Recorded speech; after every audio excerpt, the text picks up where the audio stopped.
Have you ever felt like your energy is slipping away, almost as if it's draining through your fingers without you even noticing? You open your eyes in the morning, and yes, you're technically awake, but it's as if part of you isn't really here.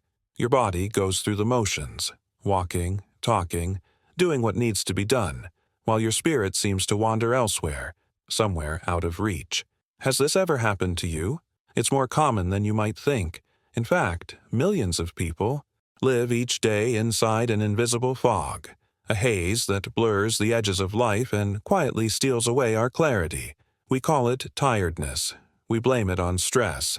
We shrug it off as just another part of the daily grind. But what if I told you this fog isn't simply a matter of being overworked or underrested? What if it's actually a sign of something far more profound? A hidden disconnection from the very source of your life force. But before we begin, please hit the like button and let me know where in the world you're watching from today. It's always fascinating seeing who's joining us from around the world. Stay with me, because what you're about to discover might surprise you. We're not talking about a quick fix energy boost or some trendy wellness tip that will fade in a month. We're stepping into the realm of wisdom that has survived for thousands of years. Knowledge passed down from master to student, whispered in sacred spaces, and preserved in the teachings of traditional Chinese. Medicine. This isn't about treating your body as just a collection of organs and muscles. It's about seeing yourself as a living network of energy, a flow that connects the physical, the mental, the emotional, and the spiritual into one seamless whole. And sometimes when that flow is disrupted, the effects aren't just physical, they're deeply personal. You stop feeling anchored in the present. You lose the sense of being fully you. Imagine waking up one morning and realizing that your energy isn't just low, it's disconnected. Your mind feels cloudy. Your decisions lack certainty, and your sense of purpose is muted, as if a part of you has gone missing. That's the quiet danger of living in this fog. The more you get used to it, the less you remember what it feels like to be truly alive. But here's where things get fascinating. Across centuries, Taoist masters and healers mapped the body in ways modern science is only beginning to understand, not as a mechanical system, but as a sacred architecture, a temple of energy. And within that temple are specific points, like hidden keys, that can restore your connection to your deepest vitality. One of these points, almost unknown in the modern world, is believed to awaken mental clarity, restore physical strength, and realign you with the essence of who you are. We're going to explore that very point, where it is, why it matters, and how its activation can shift not only your energy but your entire sense of self. We'll uncover the way it was described in ancient texts, why it was considered so spiritually important, and how you can integrate it into your own daily life in just a few minutes a day. Stay with me until the end, because as we move forward, you'll begin to see how this isn't just a technique, it's a doorway that's been right there beneath your skin, waiting to be opened. And once you know where to find it, well, that's when the real journey begins. If you want to keep exploring insights like these, subscribe so you can join me on the next journey. Long before the first medical diagrams were drawn or the first anatomy books printed, there were maps of a different kind. Maps whispered from teacher to student, not etched in ink, but in memory and experience. These were the maps of the energetic body, the blueprints of an invisible architecture running through each of us. They didn't describe arteries or nerves. Instead, they traced pathways where life force flows, weaving, a network that connects mind, body, and spirit. The Taoists called it qi, a current as real as breath, yet as elusive as the wind. You can't see it, but you can feel it. It's there in the moments when you're completely alive, focused, and grounded. And it's just as present in the times when you're drained, scattered, and unsure. Within these maps, certain points were marked not just as locations, but as treasures. They were described as doors, keys, even guardians of something far greater than mere physical well-being. Among these, there is one point whose importance has been largely forgotten in our fast-moving, distraction-filled world, and yet, in the ancient teachings, It was revered as a source of profound restoration. This is the 27th point on the kidney meridian, a place the old masters referred to as Shufu, the treasure mansion. Its name wasn't chosen lightly. In the language of the sages, treasure meant more than something valuable. It meant something that could transform you. Shufu was seen as the meeting place of two powerful forces: the inherited energy you were born with, and the acquired energy you gather from your environment, your choices, and your mindset. When these forces meet in harmony, clarity returns, vitality rises, the fog lifts, the world sharpens into focus again. Shufu sits quietly just below your collarbone, close to the center of your chest. It doesn't draw attention to itself, and yet it influences far more than its small size would suggest. To the Taoists, it was the place where yin, the deep, sustaining water element, meets the breath of life. This wasn't seen as simple physiology. It was a sacred intersection where your inner world and the outer world exchange information. The ancients believed that activating this point was like opening a window in a room that had been sealed for too long. Fresh air rushes in, stale energy flows out, and something within you stirs, as if reminded of its original strength. What makes Shufu so unique is that it doesn't just impact the body. It influences perception, emotion, and presence. Think of it as a switch that doesn't just turn the lights back on, but reconnects you to the power source itself. The masters taught that when this point is vibrant and open, your thoughts feel lighter, your decisions clearer, and your connection to life deeper. But when it's blocked, you might find yourself feeling unexplainably tired, foggy, or disconnected, even if you've rested well or eaten right. And here's the part that's often overlooked. This isn't just about energy in the physical sense, it's about orientation, knowing where you stand, who you are, and what direction you're moving in. In moments of confusion, frustration, or loss of purpose, the blockage here can be both a cause and a symptom. That's why, in the old traditions, keeping Shufu clear and active was considered a vital practice, almost like tuning a musical instrument before playing. You wouldn't expect a beautiful melody from strings that are loose or out of tune. So why expect clarity from a body and mind that aren't aligned? Now, I want to go even deeper into this topic, because once you understand how this point works and why it's been honored for centuries, you'll see why it's more than just an anatomical location. It's a doorway into a different way of experiencing your own life. Write in the comments, "This makes sense to me." This isn't a quick tip pulled from a wellness blog, or a fleeting trend designed to fade as fast as it appeared. What we're talking about is sacred knowledge, a living tradition that has survived the erosion of centuries, carried carefully from master to disciple in places most of us will never see. Hidden temples, remote mountain sanctuaries, rooms where the air itself feels charged with stillness. This is where these teachings were preserved. And the fact that they've reached you now is not by accident. Think about it. We live in a world obsessed with instant results, yet here we have wisdom that has been tested over thousands of years, across countless lives, and still holds its place. Why? Because it speaks to something far deeper than symptom relief or temporary boosts. It speaks to transformation, to a shift in how we inhabit our own bodies, our own thoughts, and our own choices. The masters of old understood that vitality wasn't just about surviving. It was about aligning every layer of your being so that energy flows without obstruction. That's where the journey begins, with Kidney Point 27, Shufu. Not simply as an anatomical point, but as a key to restoring the link between the life you're living now and the life your body is fully capable of living. The old texts describe it as a meeting place, a convergence where the energy you were born with meets the energy you gather each day through your environment, your decisions, your mindset. This isn't poetic symbolism. It's a practical truth.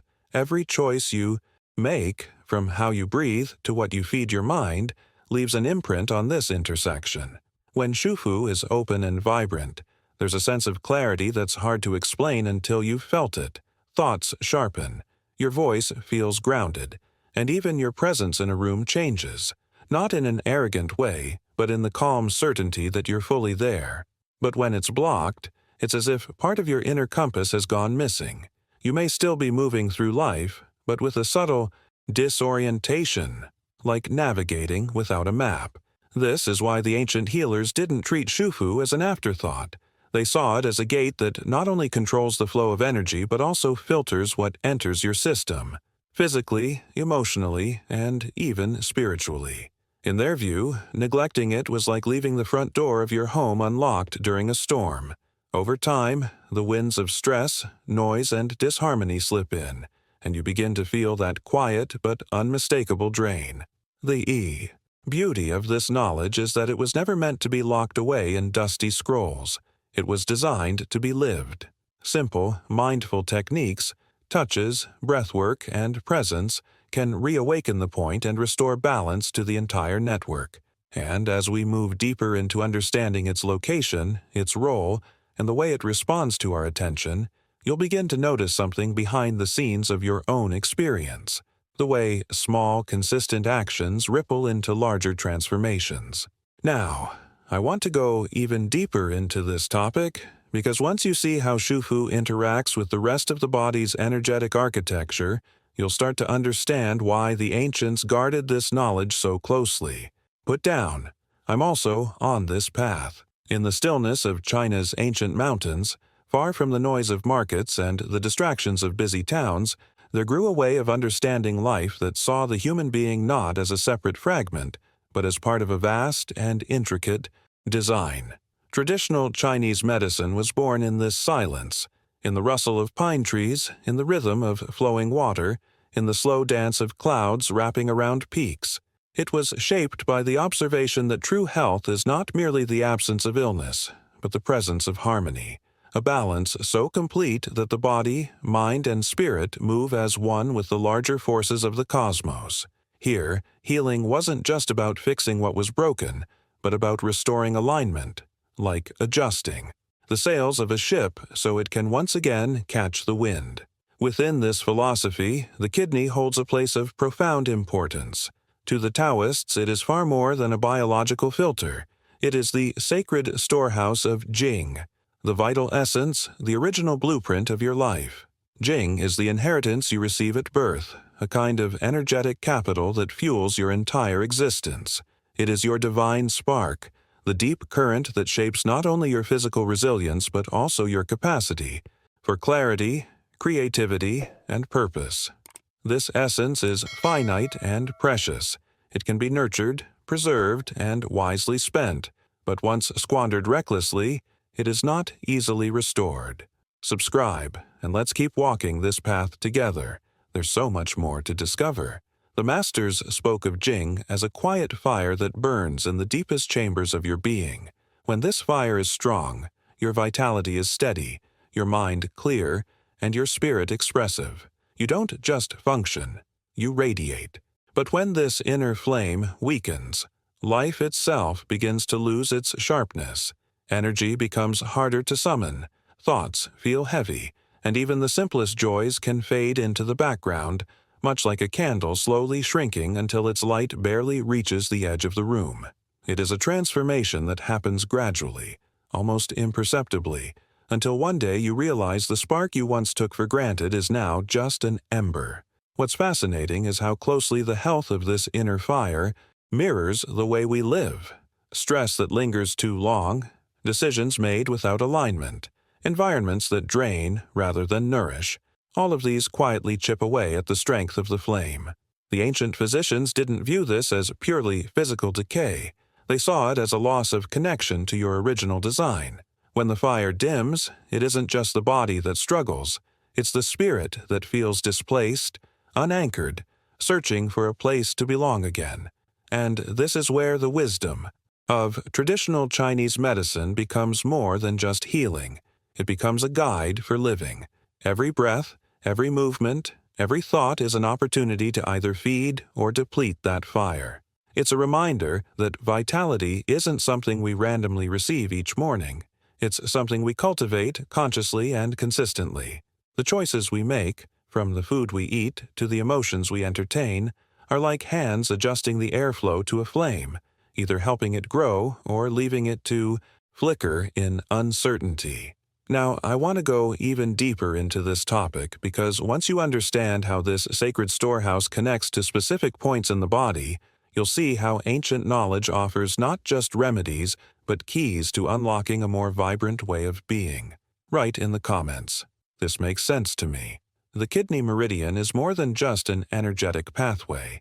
It is a bridge between two worlds, the silent, hidden roots of life buried deep within you and the ever-changing environment you move through each day. It begins in the depths, where your most essential energies reside, and rises through the body like a river fed by underground springs, carrying with it the memory of your origins.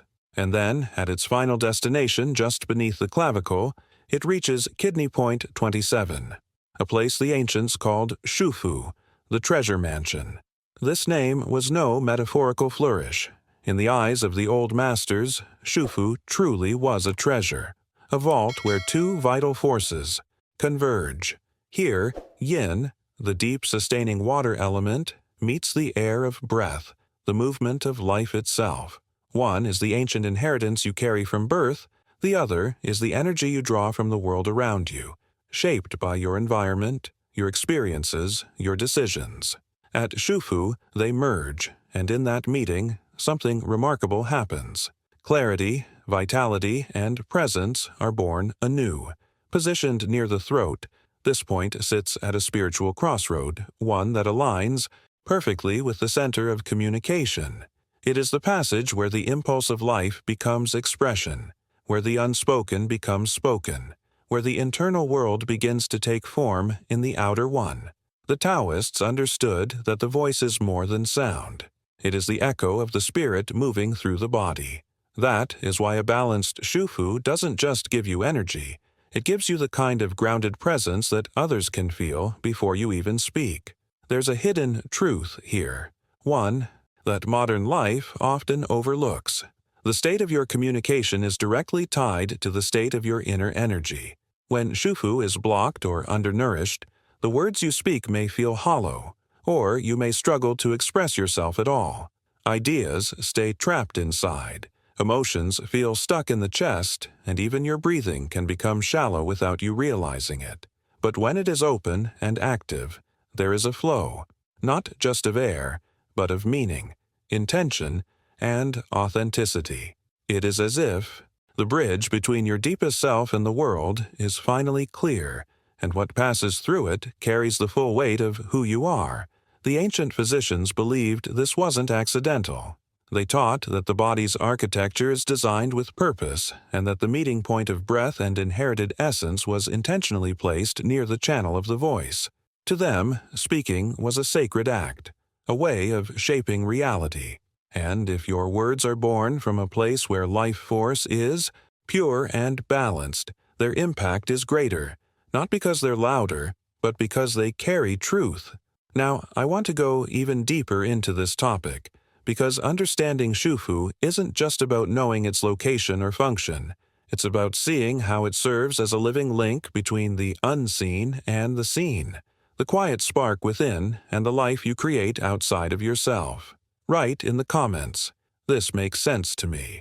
Some traditions speak of Shufu as the meeting place of heaven and earth within the human form, a precise location where the energy of the cosmos and the energy of your lineage flow into alignment. To the ancients, this was not mystical exaggeration, but a practical truth. The body is the vessel where these two currents meet, and when they do so in balance, the human being becomes a bridge between realms. Activating this point was seen as a way of re-establishing that connection, not simply to feel better in the moment, but to remember your place in a much greater design. Kidney point 27 stands as the temple gate of the body, the threshold where pure potential begins to take form in the physical world. It is here that ideas rooted in spirit begin their journey toward action. The Taoists described it as the place where essence becomes movement, where intention steps forward into reality. When this threshold is closed, potential remains locked inside, unable to influence the world. But when it is open, The current flows freely, carrying with it a clarity that can guide your decisions and shape the direction of your life. Hidden within this point is what they called the jade door, a subtle but immensely powerful entryway to limitless energy in the body's sacred architecture. The image of jade was deliberate. In Chinese tradition, jade is more than a gemstone. It is a symbol of purity, resilience, and inner worth.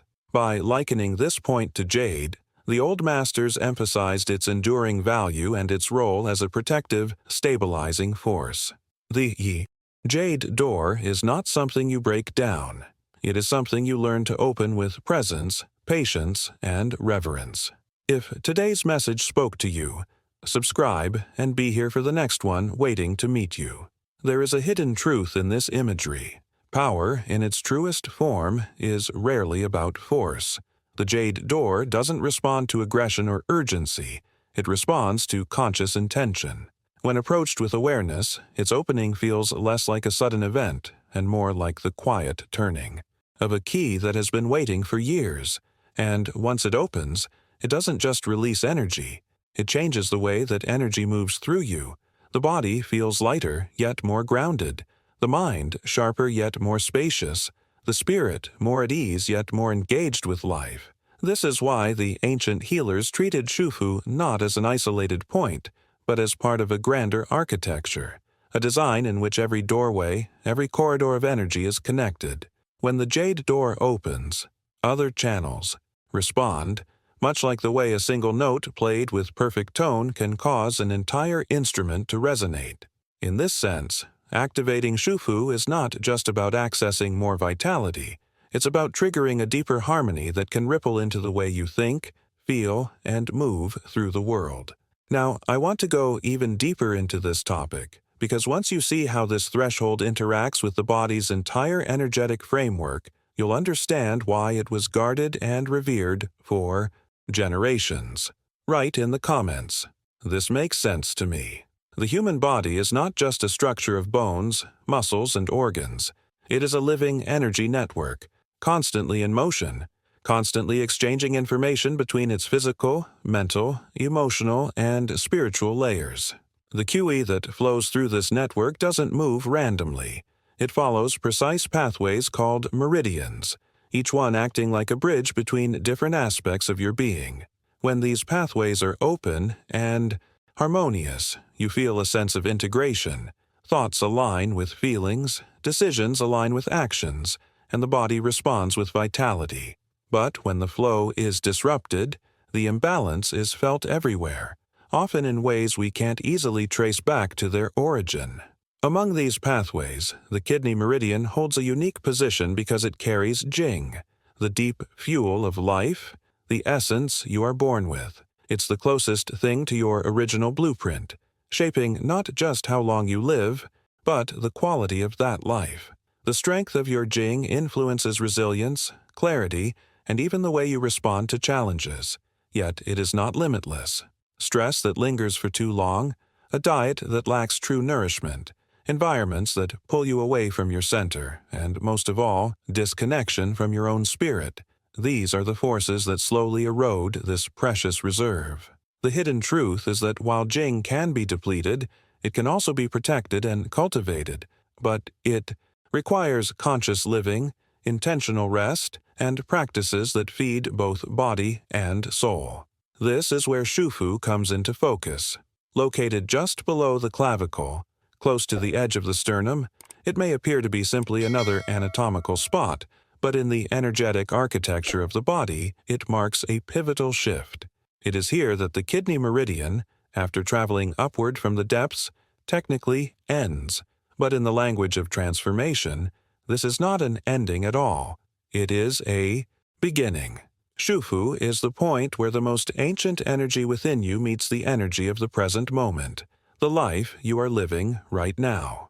When this meeting is aligned, it becomes a catalyst for change, turning dormant potential into active vitality. What's remarkable is how subtle the shift can be. Activation of Shufu doesn't necessarily feel like a surge of adrenaline or a sudden burst of power. Instead, it is often a quiet but undeniable change, A deeper breath, a clearer thought, a sense that the scattered pieces of yourself have started to gather again. The impact is felt both behind the scenes and in the visible aspects of your life. You may find yourself making different decisions, approaching challenges with more composure, or feeling a steadier sense of presence in situations that used to drain you. The ancients understood that points like Shufu are not just switches to be flipped on, they are gateways that respond to the quality of attention you bring. When approached with awareness, they can help redirect the current of your energy so that it flows with purpose rather than scattering in all directions. And in this way, the location of Shufu is more than a piece of anatomical trivia. It's a reminder that transformation begins exactly where deep roots meet conscious choice. Now, I want to go even deeper into this topic, because understanding how to awaken this meeting point between ancient essence and present energy can open doors to a kind of vitality most people have forgotten is even possible. Write in the comments, "This makes sense to me." When Shufu is blocked, something subtle but deeply disruptive begins to happen. The yin energy that should rise toward your awareness becomes stagnant, unable to complete its journey. This isn't always felt as an obvious physical symptom. More often, it shows up as a quiet disconnection that creeps into your daily life. Thoughts feel clouded, decisions feel heavier than they should, and there's a strange sense of being present in the room but somehow not entirely here. It's as if a part of you is moving through the day on autopilot, while the rest of you lingers just out of reach. This hidden truth is often missed because we're so used to explaining it away, blaming it on a bad night's sleep, too much work, or the passing weight of stress, without realizing that it's a sign of an interrupted flow between the deepest part of our being and the conscious self we live through. But when this point is awakened, the transformation can feel immediate, even if it unfolds gently. Stimulation of Shufu acts like the moment when you open a window in a stale room. The air shifts, the atmosphere changes, and something inside you instinctively breathes deeper. Thought becomes lighter, the body feels more at ease, and a clarity emerges that is less about forcing answers and more about naturally seeing them. It's not a rush of chaotic energy, it's an awakening of order, the kind that reminds you of your own capacity to move with purpose rather than react in confusion. The breath becomes not just deeper, but more nourishing, as if each inhale is carrying in light and each exhale is clearing away the fog that had been dimming your inner horizon. One of the most remarkable aspects of Shufu is its role in restoring polarity balance. Energetically, it's like a tuning fork that aligns both hemispheres of the body, and by extension, both hemispheres of the brain. In Taoist understanding, this is the meeting of yin and yang, the feminine and the masculine, the receptive and the active. When these polarities are out of harmony, life can feel like a series of pushes and pulls with no rhythm, no center.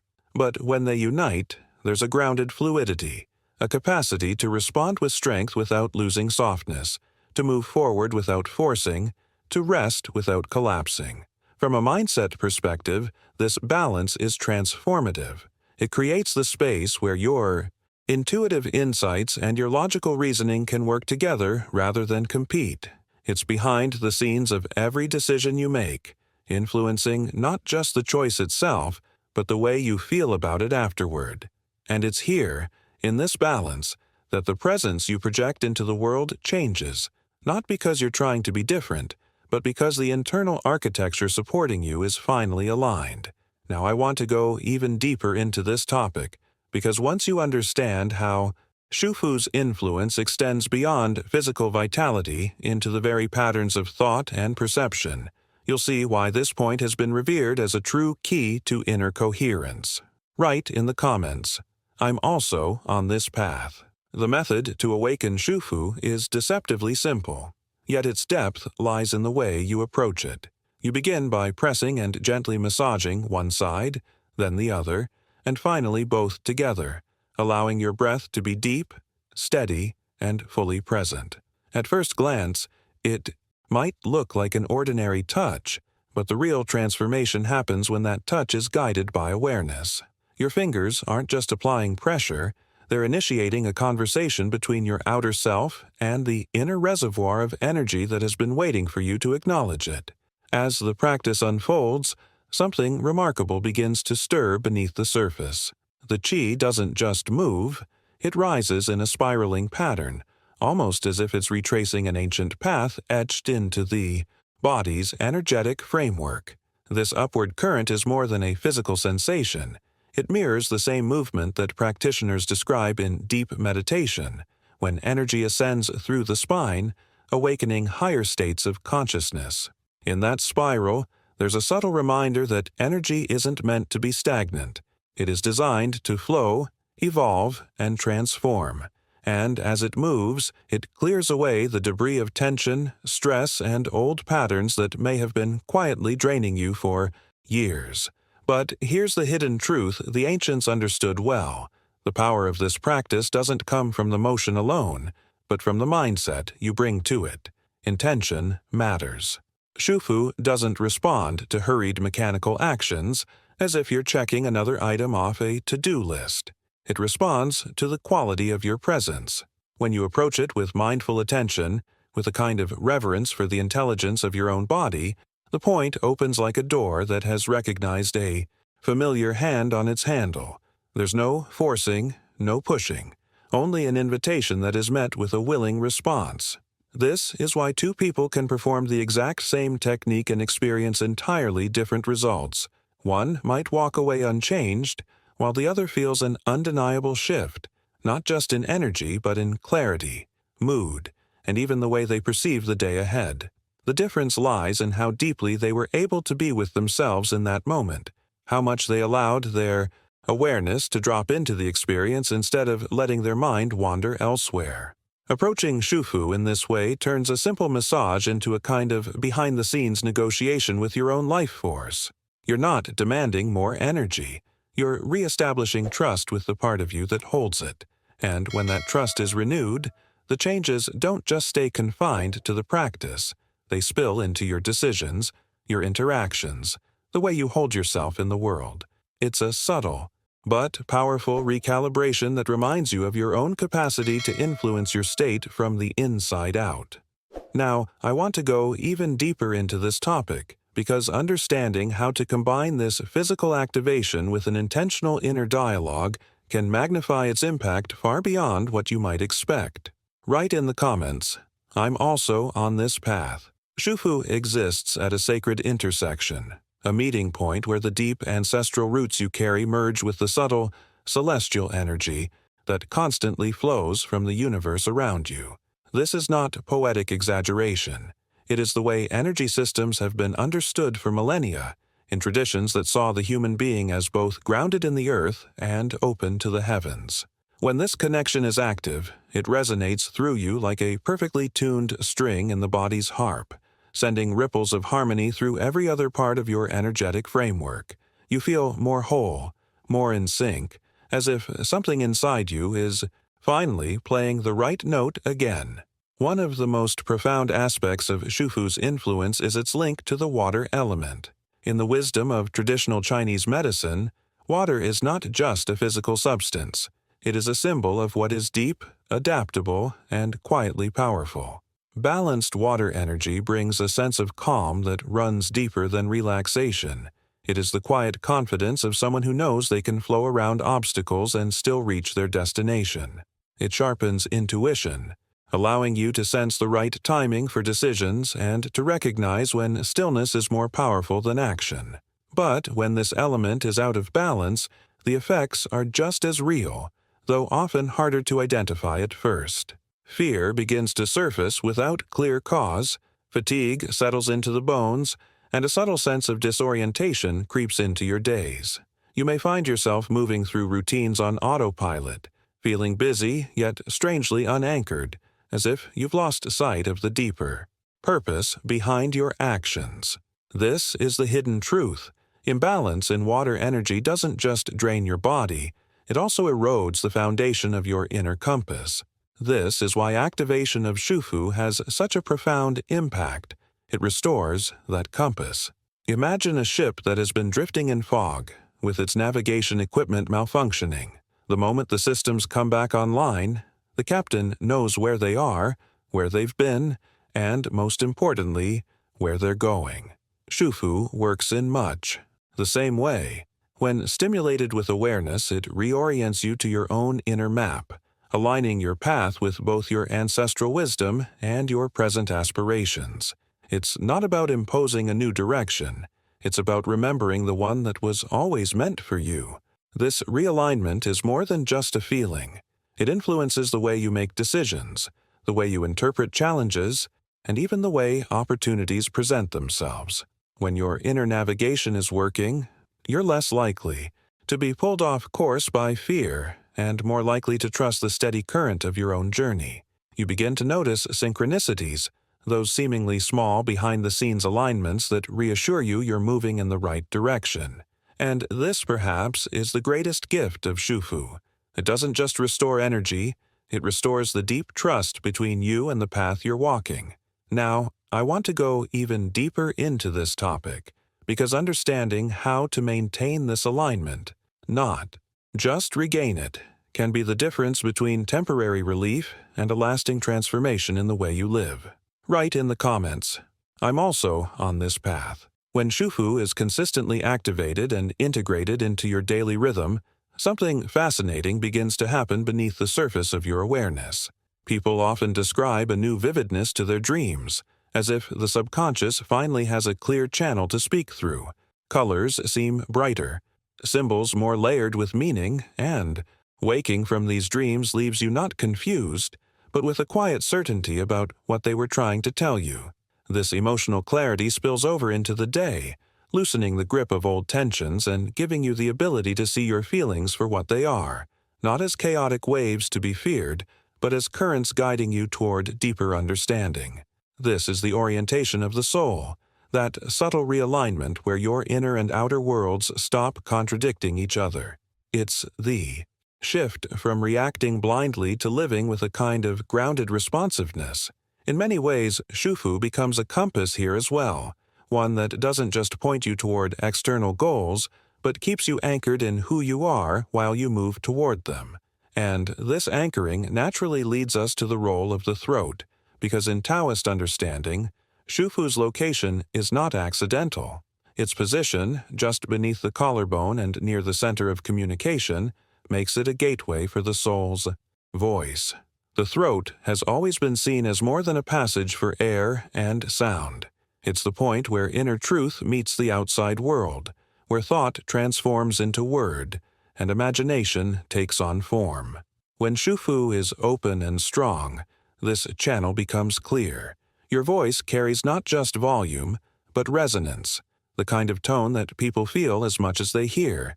Ideas flow more freely, creativity emerges without the usual blocks, and you begin to speak from a place that feels both effortless and entirely authentic. In moments like these, communication becomes an act of creation, shaping reality through intention and clarity rather than through scattered words. But the benefits don't stop at expression. A strong and active Shufu also serves as an energetic shield, sealing your aura in a way that reduces the influence of external negativity. When this point is engaged, your energetic field holds its shape with more integrity, making it harder for draining interactions or heavy environments to penetrate. It's not about cutting yourself off from the world. It's about moving through it with the same steady flame, regardless of the winds around you. This stability allows you to engage deeply without being depleted, to remain open without becoming overwhelmed. There's a hidden truth here that often goes unspoken. Much of our exhaustion doesn't come from what we do, but from what we unconsciously absorb. Without a strong energetic boundary, every space you enter, every conversation you have, can leave a subtle mark. Over time, those marks accumulate until they cloud your own sense of self. Strengthening Shufu is like polishing the lens through which you experience life. Everything remains visible, but the distortions fade, and what's left is clear, direct connection with both yourself and the world. Now, I want to go even deeper into this topic, because understanding how to keep this channel clear and this shield strong can radically transform the way you interact with life on every level. Write in the comments. This makes sense to me. Before entering deep meditation, the ancients understood the necessity of preparing the body's internal gateways. Opening Shufu first was like clearing the main channel of a river before attempting to guide its waters elsewhere. It ensured the energy could move freely without obstruction. In advanced spiritual practices, this smooth flow is essential, because when energy is forced through a closed or restricted point, it doesn't just stall. It can create imbalance, agitation, or even exhaustion. By awakening Shufu before you begin, you set the stage for a meditation that is not only more profound but also more harmonious, allowing every breath and every still moment to be amplified by the body's natural alignment. Yet technique alone isn't the key. How you approach this point matters as much as the act itself. Shufu responds not to force, but to compassion. The most powerful way to awaken it is to touch it as if you were soothing your own inner child, the part of you that once trusted life without hesitation, that held an unshakable belief in possibility. When your touch carries warmth, patience, and genuine care, Shufu opens with a different quality, as though recognizing a familiar kindness. This isn't simply an energetic reaction, it's a deeper emotional unlocking, a reminder that the body's wisdom thrives under the language of love. This kind of connection transforms the practice into more than a technique. It becomes a ritual of presence. Each time you activate Shufu with intention, you are reaffirming that your body is not a burden to be managed, but an ally in your journey. Every muscle, every breath, every beat of the heart becomes part of a sacred map leading you back to yourself. The touch, the breath, the awareness, they merge into a moment where the separation between body and spirit begins to fade. You're no longer just a mind operating a physical form. You are an integrated being, whole and fully alive in the present. There's a hidden truth in treating the body this way. The more often you meet it with respect and conscious attention, the more it will respond in moments when you need it most. Stress, fatigue, and distraction lose their grip because your body recognizes that it is being listened to. Shufu, in this light, becomes not just a point of activation, but a symbol of the agreement between you and your own vitality, an understanding that you will care for it, and in return, it will guide and sustain you. Approaching this work as a ritual also creates a rhythm, a behind-the-scenes thread, weaving your days together with a sense of continuity. Even on the most chaotic mornings or the most demanding nights, the act of returning to this point serves as a quiet anchor, reminding you that no matter what is happening externally, there is always a place within you that remains steady. This awareness begins to shape your mindset, influencing the way you make decisions and respond to life's shifts. It's not about control, it's about alignment. Now, I want to go even deeper into this topic, because when we understand how rituals like this can rewire our presence and reshape the way we engage with life, we begin to see that the real transformation starts long before the energy itself begins to move. Write in the comments. This makes sense to me. Beginning the day with Shufu is like opening the curtains to let the first light in, not just in your home, but in your entire being. The gentle massage beneath the clavicle is only the surface action. The deeper work is in the visualization. As your fingers make contact, imagine a soft, radiant light expanding outward from your chest, touching every cell, every layer of thought, and even the space around you. This isn't a forced brightness, but a natural awakening, as though you're simply allowing what was already there to rise and fill you. That light becomes the tone you carry into the day. Not just energy, but clarity, focus, and a quiet confidence that you can meet whatever comes with presence. But there are days when even the morning ritual feels distant, when a heaviness in your chest or a fog in your mind makes the light harder to find. This is where the practice of listening within becomes essential. Instead of pushing through the disconnection, you pause, return your awareness to Shufu, and ask, what part of me needs to come home? This simple question opens a dialogue with yourself that bypasses the noise of the mind and reaches directly into the truth you've been avoiding. Sometimes the answer comes as a feeling, a memory, or an image. Other times, it's just a release, a deeper breath, a sense that something has shifted. Either way, the act of asking is an act of reclaiming yourself. This listening is not only a healing act, it's a kind of navigation.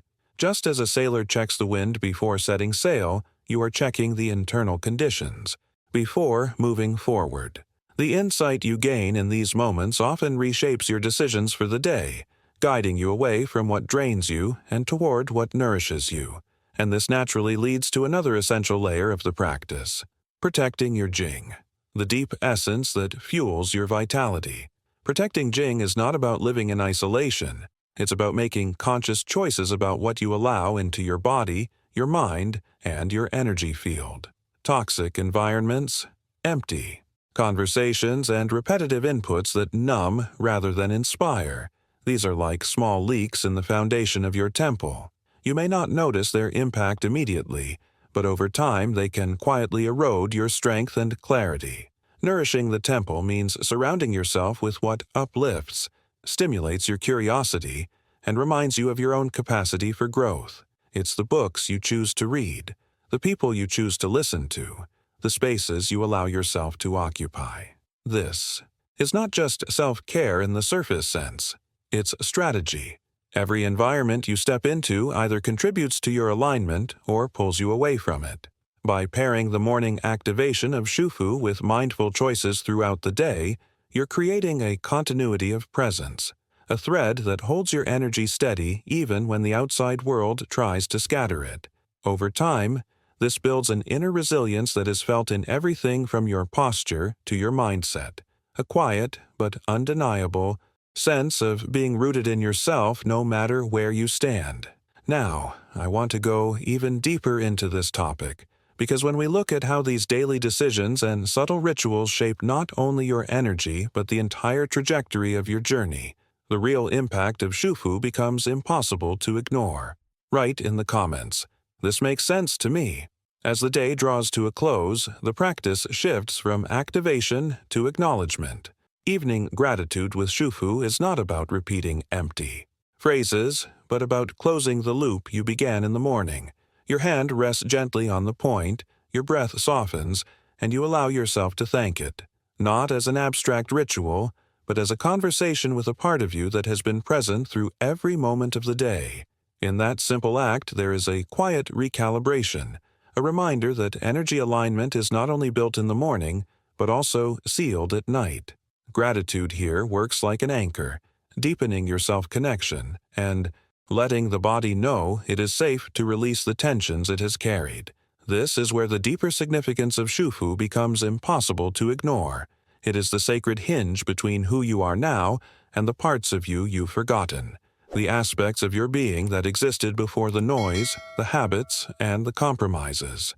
It is the bridge between the density of matter and the fluidity of original energy, where the finite and the infinite meet in a single, living point. And because it exists, at this intersection, it becomes not only a point of energy but also a point of memory, a place that remembers what you came into this life already knowing. Touching it is like knocking on a door that opens onto your own origins. Ignoring Shufu is like playing music with a broken string. The melody of your life may still be recognizable, but something will always feel slightly out of tune. You may try to compensate by working harder, chasing external solutions, or distracting yourself. But until the instrument itself is tuned, the disharmony remains.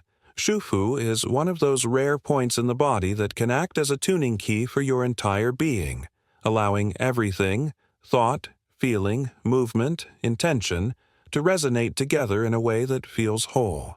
This harmony doesn't just improve your day-to-day experience, it changes the way you meet the larger journey of your life, and that's where the true transformation lies. Focusing on Shufu daily is not just about having more energy or feeling less stressed.